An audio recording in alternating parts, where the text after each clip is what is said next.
അതാണ് ജാഗ്രത.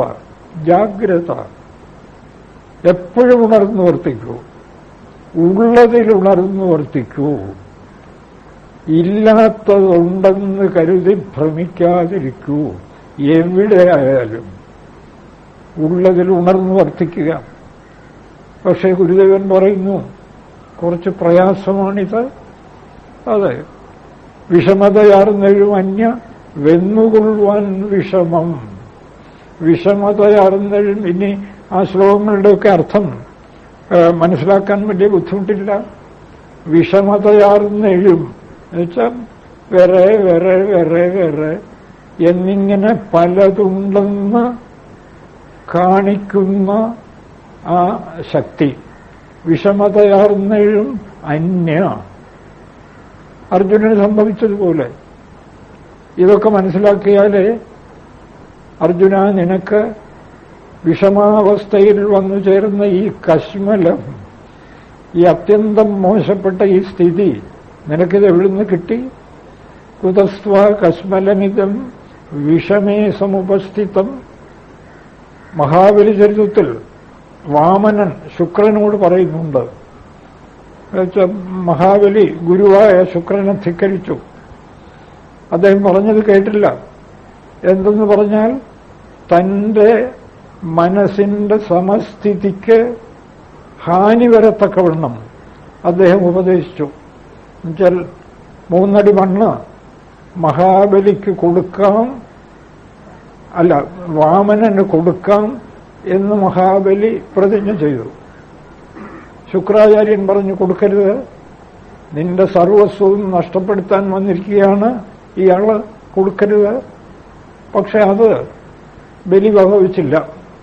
ഗുരു പറഞ്ഞതായാലും ശരി, അത് എന്റെ നിശ്ചയത്തിന് വിരുദ്ധമാണ്, എനിക്കിതിനോടൊന്നും താല്പര്യമില്ല. കേൾക്കാത്തതുകൊണ്ട് ഗുരു അദ്ദേഹത്തെ ശപിക്കുക പോലും ചെയ്തു. എന്തായാലും വാമനൻ മഹാബലിയെ രസാതലത്തിലേക്ക് പറഞ്ഞയച്ചു. എന്നിട്ട് ശുക്രാചാര്യനോട് പറയുന്നു, എടോ, ശിഷ്യന്റെ യജ്ഞം പൂർണ്ണമാക്കൂ. അത് ഇടയ്ക്ക് വെച്ച് മുടങ്ങിപ്പോയി. അപ്പോ ശുക്രനോട് ഒരു സംശയം പോലെ ഒന്നും പറഞ്ഞില്ല. എങ്കിലും ഭഗവാന് തോന്നി, വാമനന് തോന്നി, ഇദ്ദേഹത്തിന് സംശയമുണ്ടോ? അത് സാരമില്ല, കർമ്മത്തിൽ വിഷമസ്ഥിതി വരുന്നിടത്ത് ബ്രഹ്മത്തെ കണ്ടോളൂ, അതങ്ങ് മാറും. കർമ്മണി യദ്യത് കർമ്മണി വൈഷമ്യം ആണ് വിഷമസ്ഥിതി. അതുകൊണ്ട് ശിഷ്യനുണ്ട്, യജ്ഞമുണ്ട്, അത് മുടങ്ങിപ്പോയി, ഞാനിനി അത് ചെയ്ത് തീർക്കണമോ? ഇതൊക്കെ വിഷമസ്ഥിതിയിൽ വരുന്ന ചിന്തകളാണ്. യദ്യത് കർമ്മസു വൈഷമ്യം ബ്രഹ്മദൃഷ്ടം. എവിടെയാണോ കർമ്മത്തിന് വൈഷമ്യം വരുന്നത് ഒക്കെ ബ്രഹ്മം. നമ്മൾ തന്നെ പലയിടത്തും ഇനി ഒരുപാട് വൈഷമ്യം വരാറുണ്ട്. ഏതെങ്കിലും സ്ഥലത്ത് പോകാനായിട്ട് ഇറങ്ങി ഉടനെ ഒരു നല്ല എതിർത്ത് വരുന്ന എതിർപ്പ് എന്നൊക്കെ പറയില്ലേ, എന്തെങ്കിലും നമുക്കിഷ്ടമില്ലാത്ത ഒരാളാണ് പറയുന്നത്, ആകെ ഇന്ന് എല്ലാം കുഴപ്പത്തിലായി. അവിടെയൊക്കെ വരുമ്പോൾ അയാളും ബ്രഹ്മമാണെന്ന് ചിന്തിക്കൂ. ഞാൻ പലപ്പോഴും ചിന്തിച്ചിട്ടുണ്ട്. വാൽക്കുളങ്ങരയും മറ്റും ഒരുപാട് തെങ്ങൊക്കെ ഉള്ള സ്ഥലമാണ്. വീട്ടിൽ നിന്ന് പലയിടത്തും പോകാൻ റോഡിലിറങ്ങിയാൽ വെട്ടുകത്തിയും അതും ഇതുമൊക്കെ ആയിട്ടായിരിക്കും ആളുകൾ വരിക എപ്പോഴും. അപ്പൊ പിന്നെ എങ്ങനെയാ പോവുക? എപ്പോഴിറങ്ങിയാലും മിക്കവാറും ഇവരായിരിക്കും വരിക. അപ്പൊ ഇത് ദുശകുനമാണ്. പോയാലിന്ന് ആകപ്പാടെ കുഴപ്പമാണ്. ഒരിക്കലും തോന്നിയിട്ടില്ല ആ വെട്ടുകത്തിയും കൊണ്ടുവരുന്നയാളും ബ്രഹ്മം. എതിർപ്പ് വന്ന ദിവസം ഇത് ചിന്തിച്ചുകൊണ്ട് പോവുകയാണെങ്കിൽ എല്ലാം ആശിച്ചതിനേക്കാൾ ശുഭം. ഓരോരുത്തരും വീട്ടിൽ നിന്ന് ഓരോടത്ത് പോകാനിറങ്ങി 3ഉം 4ഉം തവണ വീട്ടിൽ തിരിച്ചു കയറിയിട്ട് പിന്നീടാണ് പോകുന്നത്. അല്ലെങ്കിൽ ചിലർ കൃത്രിമമായിട്ട് ഇറങ്ങുമ്പോൾ തന്നെ ആരെങ്കിലും പശുവിനെയും കൊണ്ടുവന്നാൽ നല്ല എതിർപ്പാണ്. അതുകൊണ്ട് ഒരാളുടെ ഏർപ്പാട് ചെയ്യും, ഞാൻ ഇറങ്ങുമ്പോൾ. ഇങ്ങനെ പോകുന്നു നമ്മുടെ ഈ ഈശ്വര ചിന്തയും ഉറപ്പുമൊക്കെ അത്രയേ ഉള്ളൂ. അതുകൊണ്ട് ശുക്രനോട് വാമനൻ പറയുന്നിട്ട് ഒന്നും പേടിക്കാനില്ല. നിനക്കിത് കഴിയുമോ? എവിടെയൊക്കെയാണോ കർമ്മവൈഷമ്യം അവിടെ ബ്രഹ്മത്തെ കാണൂ, നിന്റെ വൈഷമ്യമെല്ലാം തീരും. യദ്യത് കർമ്മസു വൈഷമ്യം, സ്പഷ്ടമല്ലേ ഭാഷ? എവിടെയാണോ കർമ്മത്തിൽ വൈഷമ്യം, വിഷമസ്ഥിതി, അവൻ വേറെ ഇവൻ വേറെ, ഞാൻ ചെയ്യുന്നത് തെറ്റ്, ഞാൻ ചെയ്യുന്നത് ശരി എന്നൊക്കെയുള്ള ചിന്ത വരുന്നോ, യദ്യത് കർമ്മസു വൈഷമ്യം ബ്രഹ്മദൃഷ്ടം, അതൊക്കെ ബ്രഹ്മമാണെന്ന് കണ്ടേക്കൂ. സുഖം ഭവേ സമം ഭവേ, സമമായി മാറും. അതുകൊണ്ട് ശിഷ്യൻ ഞാൻ പറഞ്ഞത് കേട്ടില്ല, അവന്റെ യജ്ഞം ഞാനിനി പൂർണ്ണമാക്കണമോ? അങ്ങനെ ഒന്നും ചിന്തിക്കണ്ട, ഇതൊക്കെ ഒരു നേരം പോക്ക്. ഇവിടെ ബ്രഹ്മം മാത്രമേ ഉള്ളൂ. വൈഷമ്യമൊക്കെ മനസ്സിൽ നിന്ന് കളഞ്ഞിട്ട് ഇതൊക്കെ ബ്രഹ്മമാണെന്ന് ഉറപ്പിച്ചുകൊണ്ട് മഹാബലിയുടെ യജ്ഞം പൂർത്തിയാക്കൂ എന്നാണ് വാമനൻ പൂർണ്ണ ബ്രഹ്മനിഷ്ഠനായ ഈശ്വരനല്ലേ പറയുന്നത്. അതാണ്. പക്ഷേ ഇത് വിഷമമാണ്. ഗുരുദേവൻ പറയുന്നു എല്ലായിടത്തും ഈ ബ്രഹ്മത്തെ കാണാൻ വിഷമമാണ്. അല്ല, ഞാൻ ചോദിക്കട്ടെ, ഇവിടെ എന്താ വിഷമം? ഇത് ബ്രഹ്മമാണെന്ന് അങ്ങോട്ട് തീരുമാനിച്ച് കാണണം. അത് വിഷമമാണ് സാർ. എന്താ വിഷമം? അത് കണ്ടൂടെ? ഞാൻ നോക്കിയിട്ട് ഒരു വിഷമവുമില്ല. എന്തിലും ബ്രഹ്മത്തെ കാണാൻ ഞാൻ നോക്കിയിട്ട് ഒരു വിഷമവുമില്ല. അല്ലെ, എന്താ വിഷമം? വിഷമമെന്ന് വെച്ചാൽ കൂടുതൽ ഇത്രയേ ഉള്ളൂ, മറന്നു പോകുന്നു. അത് വീണ്ടും അഭ്യസിച്ചുറപ്പിച്ചാലേ പറ്റൂ. മറവിയല്ലാതെ, അതാണ് വിസ്മരണം. സത്യത്തെ മറന്നു പോവുക.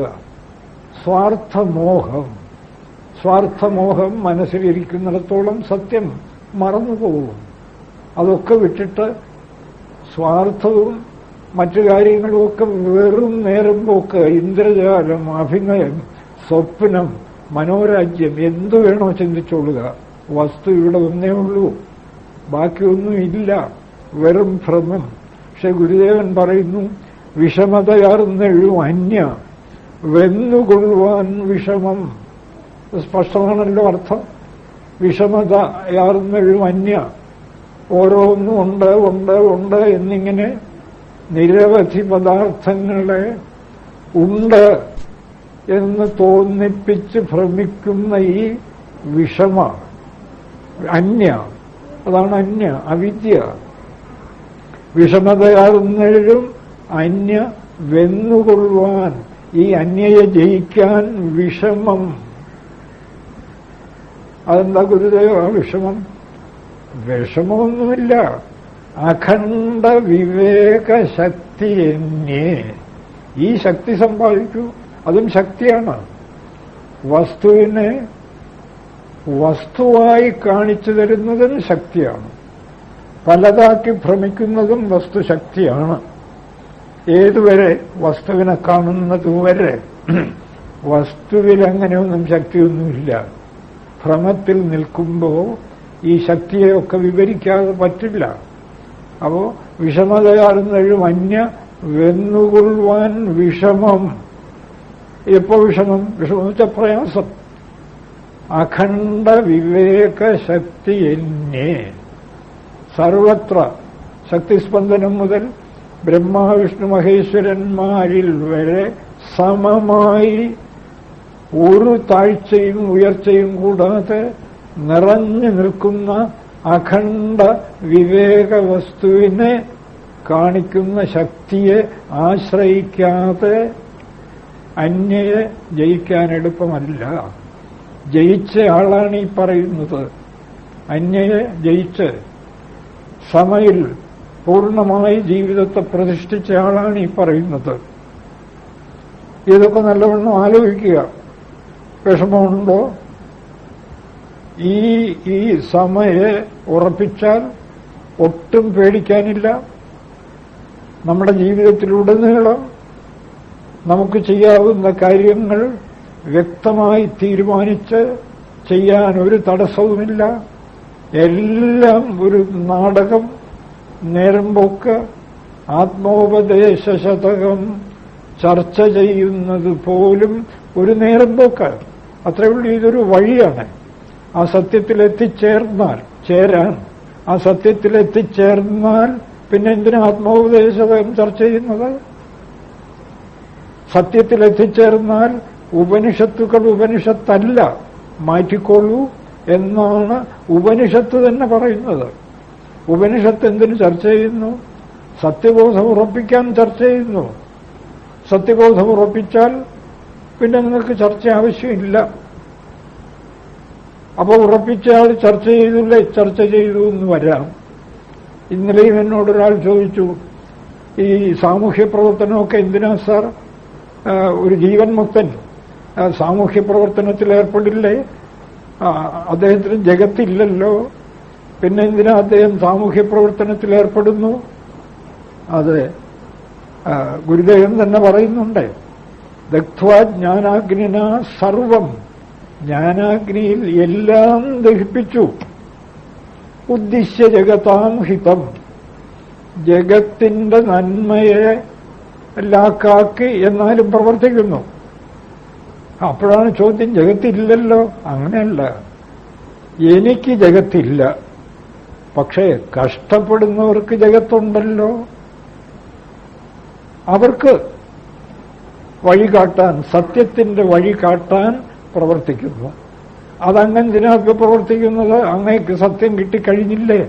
അത് ശരീരമെന്ന ഈ വേഷം സ്വീകരിച്ച സ്ഥിതിക്ക് ഒരു കഥാപാത്രവുമില്ല, കഥയുമില്ല. അത് വീഴുന്നതുവരെ വേഷത്തിനൊത്ത അഭിനയം. അങ്ങനെയാണല്ലോ. രാമൻപിള്ള രാവണ വേഷം കെട്ടി. രാവണന്റെ കണിക പോലുമില്ല, അവിടെ ലങ്കയുമില്ല, മണ്ഡോദരിയുമില്ല, ഒരു കഥാപാത്രവുമില്ല.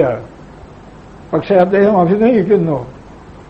ഇതൊന്നും ഇല്ലല്ലോ രാമൻപിള്ള, ഇവിടെ രാവണനൊന്നും ഇല്ലല്ലോ, നിങ്ങളെന്തിനഭിനയിക്കുന്നു? അങ്ങനെയല്ല കുഞ്ഞെ, ഞാൻ ഈ വേഷം കെട്ടിപ്പോയി. എനിക്ക് നല്ലവണ്ണം അറിയാൻ ഇവിടെ ഒന്നും ഇല്ലെന്ന്. പക്ഷെ വേഷം അഴിച്ചു വയ്ക്കുന്നതുവരെ വേഷത്തിന്റെ അഭിനയം നടക്കട്ടെ. ശരീരം വീഴുന്നതുവരെ ഈ സത്യം മറ്റുള്ളവരെ പറഞ്ഞു കേൾപ്പിക്കാം, അല്ലെങ്കിൽ ക്ലാസ് നടത്താം, ചർച്ച ചെയ്യാം. അതിനുള്ള ചുറ്റുപാടുമൊക്കെ വേണ്ടേ? ചുറ്റുപാടെല്ലാം അനുകൂലമായി വന്നാൽ എന്തുകൊണ്ട് പാടില്ല? കൃഷ്ണൻ പറയുന്നു ഗീതയിൽ, എന്താ പറയുന്നത്? നമ്മെ പാർത്ഥാസ്തി കർത്തവ്യം ത്രിഷു ലോകേഷു കിഞ്ചന, എനിക്ക് 3 ലോകത്തും യാതൊന്നും ചെയ്യാനില്ല. നാനവാപ്തം അവാപ്തവ്യം, കിട്ടാത്തതൊന്നും എനിക്ക് കിട്ടാനില്ല. വർത്തയേവച കർമ്മണി, എങ്കിലും ഞാൻ കർമ്മത്തിൽ വർത്തിക്കുന്നു. എനിക്കൊന്നും ചെയ്യാനില്ല, ഒന്നും കിട്ടാനുമില്ല, പിന്നെ എന്തിന് വർത്തിക്കുന്നു? എന്തുകൊണ്ട്? ഈ വേഷമെടുത്തില്ലേ കൃഷ്ണൻ? നിന്റെ തേര് തെളിക്കുന്നു അർജുന, അല്പം മോശമായ കർമ്മമാണ്. ഈ തേര് തെളിക്കുക, വണ്ടി നടത്തുക ഒരു യോഗ്യമായ കർമ്മമാണോ? പക്ഷെ ഞാനത് ചെയ്യുന്നു. ഇങ്ങനെയൊക്കെ വന്നു, നിന്റെ ബന്ധു എന്ന നിലയിൽ ഒരു വേഷമെടുത്തു, ഇങ്ങനെയൊക്കെ വന്നു, ഞാൻ എന്റെ ആ കളി നടത്തുന്നു. എനിക്കതിലിപ്പോ വേണമായിട്ടല്ല തേര് തെളിക്കുന്നത്, എനിക്കതിലൊന്നും ഒരു താല്പര്യവുമില്ല. പക്ഷെ ചുറ്റുപാടുകളൊക്കെ അനുകൂലമായി വന്നു, ഞാൻ തേര് തെളിക്കുന്ന കർമ്മം ചെയ്യുന്നു. വർത്തയേവച കർമ്മണി എന്ന് വെച്ച് നീ കരുതി പോരുത് എനിക്കിവിടെ എന്തോ നേടാനുണ്ട്, എന്തോ കിട്ടാനുണ്ട്. അങ്ങനെയൊന്നും അർജുന നീ കരുതി പോകരുത്, എനിക്കിവിടെ ഒന്നും കിട്ടാനില്ല. വർത്തയേവച കർമ്മണി, ഇതാണ് ഒരു ജീവൻ മുക്തന്റെ സാമൂഹ്യ പ്രവർത്തനം. ഗുരുദേവനും മറ്റും നടത്തിയ സാമൂഹ്യ പ്രവർത്തനം. അദ്ദേഹം ശിവനെ പ്രതിഷ്ഠിച്ചു. പൂർണ്ണ സത്യം അഖണ്ഡ ബോധമാണെന്ന് അനുഭവിക്കുന്ന ഗുരുദേവൻ ശിവനെ പ്രതിഷ്ഠിച്ചെങ്കിൽ തന്റെ ആവശ്യത്തിനു വേണ്ടിയാണോ? സത്യമെന്തെന്നറിയാതെ ഉഴലുന്ന ആളുകൾക്ക് പ്രാഥമികമായ അതിന്റെ പടിയെങ്കിലും കിട്ടട്ടെ. അതൊന്നും അവരൊന്നും ഇല്ലല്ലോ ഗുരുദേവ, അതാണ് അവരില്ല. എനിക്ക് പക്ഷെ അവർക്കവരുണ്ട്. അതുകൊണ്ട് ഞാൻ ഈ വേഷം ഇരിക്കുന്നിടത്തോളം അവർക്ക് വേണ്ടി അഭിനയിക്കുക, ഞാനൊന്നും ചെയ്യുന്നില്ല, ഒന്നും ചെയ്യുന്നില്ല.